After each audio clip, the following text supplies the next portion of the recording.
जी अस्सलाम वालेकुम दोस्तों, उम्मीद है आप सब खैरियत से होंगे।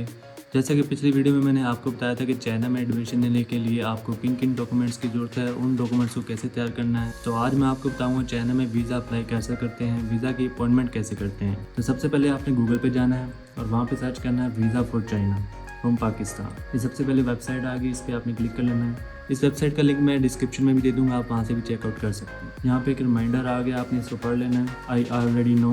और यहाँ पे आपने चले जाना है एप्लीकेशन फॉर्म पर। तो सबसे पहले आपने यहाँ पर अकाउंट बनाना है। मेरा अकाउंट बना हुआ है तो मैं यहाँ पर साइन इन कर लेता हूँ। आपने यहाँ पे सबसे पहले क्रिएट अकाउंट करना है।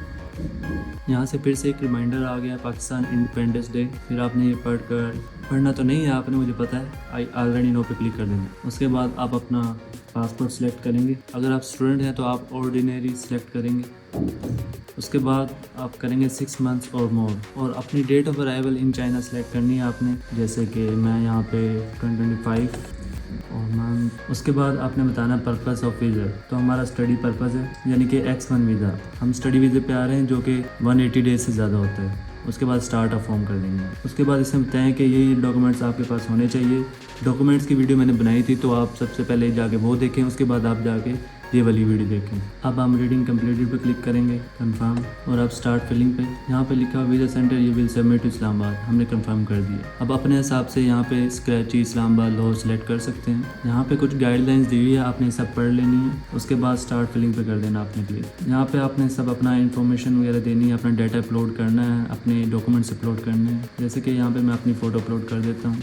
और ध्यान रहे कि ये फ़ोटो आपके फेस के ऊपर आए डायरेक्ट, जैसे इन्होंने कहा है पिक्चर में, आपने वैसे करना है। यहाँ पर मेरी फ़ोटो में एरर आ गया है। इन्होंने कहा है कि आपके फ़ोटो के पीछे प्लेन बैकग्राउंड होना चाहिए, मतलब क्लियर बैकग्राउंड होना चाहिए। मेरी तरह ये थोड़ा सा डार्क है मेरा बैकग्राउंड, तो आपने यहाँ पे बिल्कुल वाइट क्लियर बैकग्राउंड के साथ पिक्चर अपलोड करनी है। यहाँ पर मैं फिर से अपनी वाइट बैकग्राउंड वाली पिक्चर अपलोड करूँगा और फिनिश पे क्लिक कर दूँगा। तो ये मेरी फ़ोटो एक्सेप्टेड हो गई है। इसके बाद आपने पासपोर्ट की फ़ोटो अपलोड करनी है। यहाँ पे मैं अपने पासपोर्ट की फ़ोटो अपलोड कर दूँगा। ये कह रहे हैं please confirm the passport details, तो यहाँ पर मैं कंफर्म करता हूँ। उसके बाद आगे चलते हैं। हमारे नेम, फैमिली नेम वगैरह पूछ रहे हैं। यहाँ पे सब अपने पर्सनल इन्फॉर्मेशन फिल कर लेनी है। जल्दी जल्दी मैं भी फिल कर लेता हूँ और आप देख लो।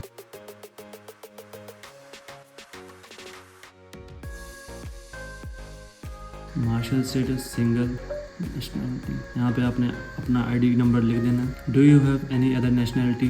No. Do you have permanent residence in any other country? No. Do you have any other nationalities? No. Type of passport ordinary. उसके बाद प्लेस ऑफ इशू, जहाँ से आपने पासपोर्ट बनवाया था।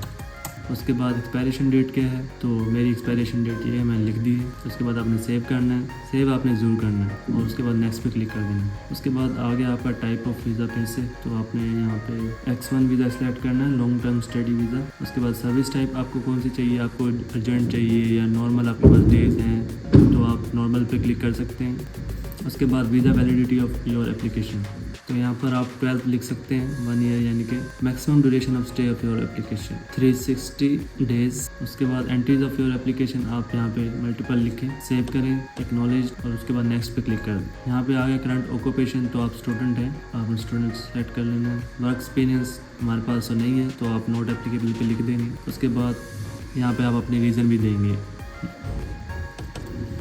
यहाँ पे आप सेव पे क्लिक कर दें और उसके बाद नेक्स्ट पे। इसके बाद यहाँ पर एजुकेशन का सेक्शन आ चुका है, तो आपने ये भी फिल कर लेना है। हाईएस्ट डिग्री डिप्लोमा, तो आपने यहाँ पर बताना name of institution of education, तो मेरा तो पंजाब कॉलेज था। डिग्री आपने कौन सी की, यहाँ पर आप जूनियर कॉलेज पे क्लिक कर दें। उसके बाद मेजर, तो मेरा मेजर तो मेडिकल था, और उसके बाद आप सेव पे क्लिक करें, नेक्स्ट पे क्लिक कर दें। अब ये आपका एड्रेस पूछा है, तो आपने अपना एड्रेस फिल कर देना है। यहाँ पे अपना फ़ोन नंबर डालना है, यहाँ पे अपनी ईमेल।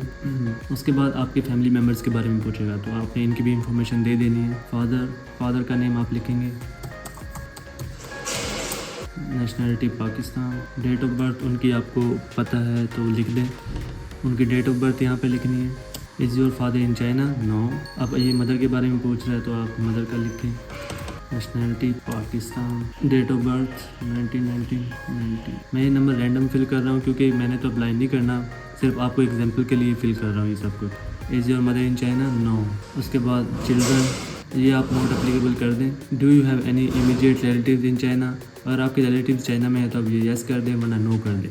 मैं यहाँ पे नो कर देता हूँ और नेक्स्ट पे क्लिक कर देता हूँ। उसके बाद information on your travel, date of arrival आपकी यहाँ पे आप लिख दें। यहाँ पे आप देखें तो यहाँ लिखा हुआ the system only accept visa application for entry dates within next 90 days. अगर आप नेक्स्ट 90 डेज़ के अंदर जा रहे हैं तो आपने वो वाली डेट यहाँ पे लिखनी है। यहाँ पे आपने छोड़ देना फ़्लाइट नंबर। आपके पास अगर है फ़्लाइट नंबर तो आप यहाँ पे लिख सकते हैं, लेकिन मेरे पास अभी नहीं है तो मैं नहीं लिख रहा।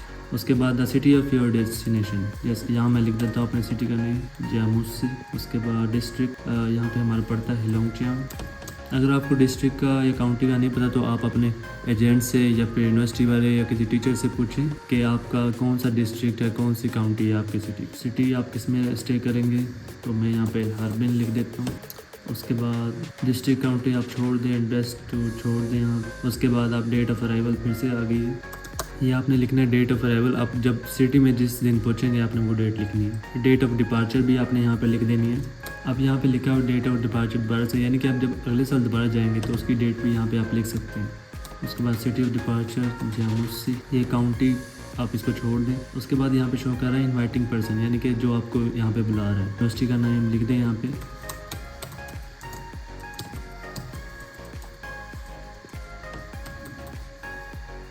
और यहाँ पे कह रहे हैं the contact person relationship with you, तो इंस्टीट्यूशन लिख दें आप। और यूनिवर्सिटी का फ़ोन नंबर आप अपने एडमिशन नोटिस पे देख सकते हैं, वो वाला आपने फ़ोन नंबर यहाँ पे लिख देना है। उसके बाद उनकी ईमेल लिख देनी है यहाँ पर। और उसके बाद प्रोविंस आपने लिखना है, तो हमारा प्रोविंस हेलोंगजियांग है। और सिटी हमारा जियामुसी है। उसके बाद फिर से यहाँ पे काउंटी आ गया, पोस्ट कोड आ गया, तो इसको आप छोड़ सकते हैं।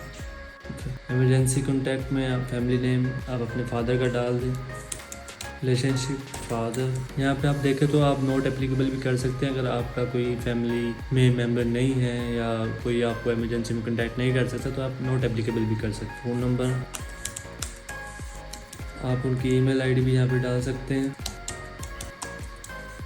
Who will pay for this travel, आपके ट्रैवल के लिए कौन पे करेगा, आपके घर वाले पे करेंगे या यूनिवर्सिटी पे करेगी, कौन पे करेगा। तो ज़्यादातर स्टूडेंट सेल्फ पे आते हैं, तो हम सेल्फ पे कर देंगे।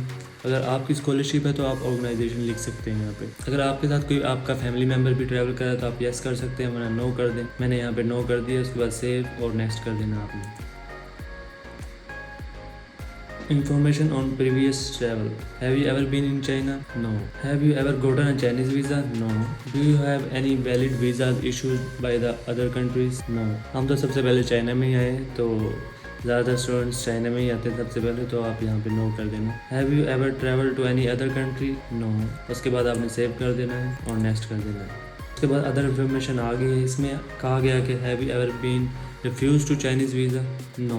Has your visa cancelled? No. Have you ever entered China illegally? No. तो ये सारी चीज़ें आपने देख लेनी है। ज़्यादातर चीज़ें इसमें नो ही हैं क्योंकि हमने ये चीज़ें कभी पहले की ही नहीं। ये भी no. Have you worked for any professional, social, charitable organization? No. Is there anything else you want to declare? No. Save कर लेना, आपने नेक्स्ट कर देना है। उसके बाद डिक्लेरेशन है the person who fills in the form, तो यहाँ पे डिक्लेरेशन दी गई तो आपने सारी पढ़ लेनी है और आई अंडरस्टैंड पे क्लिक करके एग्री करके और सेव कर देना है। उसके बाद नेक्स्ट कर देना। उसके बाद यहाँ पे आपने कुछ अपने डॉक्यूमेंट्स अपलोड करने, तो सबसे पहले यहाँ पे पासपोर्ट दिया गया तो आपने पासपोर्ट की पिक्चर अपलोड कर देनी। पासपोर्ट की फ्रंट पिक्चर आपने अपलोड करनी, जैसे ये वाली मैं अपलोड कर देता। उसके बाद आप कहा गया कि अदर वीज़ा, अगर आपका कोई वीज़ा लगा है तो आप वो भी यहाँ पे अपलोड कर सकते हैं। और ऑप्शनल दिया गया है, यहाँ पे आप चेक करें तो हमारा कोई वीज़ा नहीं लगा पहले से, तो हम इसको छोड़ देंगे। उसके बाद यहाँ पर आपने the proof of legal stay, यानी कि आपने अपना ID कार्ड यहाँ पे अपलोड करना है, तो मैं यहाँ पे अपना ID कार्ड भी अपलोड कर दूँगा। The official certificate of name change, अगर आपका नेम चेंज कहीं हुआ है अपने ID कार्ड पे या फिर पासपोर्ट पे तो वो आप यहाँ पे अपलोड कर सकते हैं। The confirmation form of study in China, यानी कि आपका JW फॉर्म जो आपके यूनिवर्सिटी ने आपको दिया है तो वो यहाँ पे आप अपलोड कर सकते हैं। यहाँ पर JW फॉर्म भी मैंने अपलोड कर दिया है। इसके बाद नीचे आएंगे, यहाँ पे लिखा हुआ है photocopy of that admission letter of university, जो आपको यूनिवर्सिटी ने एडमिशन लेटर दिया आपने वो भी यहाँ पे अपलोड कर देना।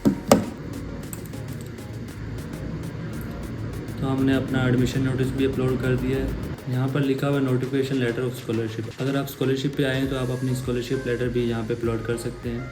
लेकिन मैं सेल्फ फंडेड हूँ तो मैं अपलोड नहीं करूँगा। उसके बाद प्रूफ ऑफ फाइनेंशियल रिसोर्स यानी कि बैंक स्टेटमेंट, अगर आपके पास अपनी बैंक स्टेटमेंट है तो वो भी आप अपलोड कर सकते हैं। अदरवाइज जब आप वीज़ा ऑफिस जाएंगे, जेरी ऑफिस जाएंगे तो आपको वहाँ पे अपनी बैंक स्टेटमेंट लेके जानी है। मैं अभी के लिए पोर्शन छोड़ देता हूँ। उसके बाद यहाँ पर आ गया पुलिस कैरेक्टर सर्टिफिकेट। आपने अपना पुलिस कैरेक्टर सर्टिफिकेट भी इससे पहले बनवा लेना है और वो यहाँ पे अपलोड कर देना, जैसे कि मैं अपलोड कर देता हूँ अभी। ये एडिशनल डॉक्यूमेंट्स है, अगर आपकी यूनिवर्सिटी ने आपको कुछ एडिशनल डॉक्यूमेंट्स दिए हैं तो वो भी आप यहाँ अपलोड कर सकते हैं। तो हमारे पास कोई एडिशनल डॉक्यूमेंट्स नहीं है तो मैं अपलोड नहीं करूँगा। उसके बाद आपने सेव कर देना है और नेक्स्ट कर देना। यहाँ भी नोटिस भी आ गया सेव सक्सेसफुली। तो आपके सारे सेक्शंस कंप्लीट हो चुके हैं, आपके सारे डॉक्यूमेंट्स यहाँ पर कंप्लीट हो चुके हैं। तो आपने फिर से रीचेक कर लेना है कि आपकी इसमें कोई गलती तो नहीं है, ताकि आपकी वीज़ा एप्लीकेशन रिजेक्ट ना हो। ये बहुत इंपॉर्टेंट है, आपने दोबारा से रीचेक कर लेना है कि आपकी सारी इन्फॉर्मेशन बिल्कुल करेक्ट होनी चाहिए। यहाँ पे थर्ड स्टेप लिखा हो प्लीज़ कंफर्म द इन्फॉर्मेशन, तो हम कंफर्म कर देंगे और नीचे आएंगे सबसे नीचे और यहाँ पे अपनी एप्लीकेशन सबमिट कर देंगे कंफर्म। तो अब यहाँ पे पेमेंट मेथड आ गया। आपने नॉर्मल एप्लीकेशन करवानी है एक्सप्रेस थोड़ी जल्दी हो जाती है और नॉर्मल में थोड़ा टाइम लगता है 10 से 15 दिन, तो आप नॉर्मल कर दें, कोई मसला नहीं। उसके बाद how are you going to collect your passport by visiting the visa centre. उसके बाद VIP सर्विस ये पहले से ही डिसेबल्ड है। उसके बाद आप पेमेंट PQR में करेंगे, ऑफलाइन पेमेंट सबमिट सक्सेसफुली। उसके बाद हमारी एप्लीकेशन यहाँ पे सबमिट हो चुकी है, आप यहाँ पर चेक कर सकते हैं। हमारा एप्लीकेशन नंबर भी यहाँ पर आ गया। अब हमारे सारे प्रोसेस कंप्लीट हो चुके हैं। आपने ध्यान से वीडियो देखनी है और सारे प्रोसेस करना है, क्योंकि बहुत ही क्रिटिकल प्रोसेस है ये, और आपका वीज़ा रिजेक्ट ना हो तो इस वजह से आप अपने हर चीज़ ध्यान से करनी है। यहाँ पे आप अपनी एप्लीकेशन ट्रैक भी कर सकते हैं। यहाँ पे आपने अपना पिकअप नंबर, पासपोर्ट नंबर और फुल नेम डालना है और आपकी एप्लीकेशन ट्रैक हो जाएगी, यानी कि पता चल जाएगा कि आपकी एप्लीकेशन एक्सेप्ट हुई या नहीं और आपको कौन सी डेट मिली है वीज़ा सेंटर पहुँचने के लिए। उम्मीद है आज की वीडियो आपको बिल्कुल समझ आ गई होगी।